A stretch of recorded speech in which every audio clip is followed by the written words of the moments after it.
गोटे सहर में सोनराम एवं पूजा स्वामी स्त्री रोते से माने बहुत खुशी रोते। सोनराम एवं पूजा परस्पर को बहुत भल पाउथिले। दिने सोनराम रास्तार जाउतला। रास्तार जाऊ जाऊ गोटे झील सहित सोनराम देखाला। से झीलटीर नाम थिला सीता। सीतार गोटे पिला थिला। सीता सोनराम को कहला, मु बहुत गरीब, मोर गोटे झी अच्छी, से भी बहुत कष्ट रोची, तमे मते बाहेब। सोनराम सीतार एपरी अवस्था देखि सोनराम दया हैला। आउ सोनराम कहला, देख मु प्रथम पूजा सहित मोर बाहागर सरीची। पूजा मते बहुत भल पाए।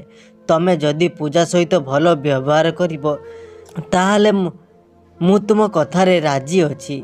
तापरे सोनराम सीता को विवाह करिनेला। बाहागर होईगला। किछि दिन पूजा एवं सीता बहुत खुशी रहिले। किछि दिन परे सीता भाबिला, जदि मु पूजा को मारी दिए ए सब संपत्तिर मालिक मु एवं मोर झी होई जिवो। आमे बहुत खुशी रे रहिबा। किछि दिन परे तापरे सीता पूजा को बहुत कष्ट देला। सीता आउ तार झियो मिसी पूजा को बहुत पिटिले। पूजा सहित सीता बहुत टर्चर कला आउ ताको जीवनरू मारिदेला। तापरे सीता पूजार लाश को जंगल रे नहीं फिंगी देला।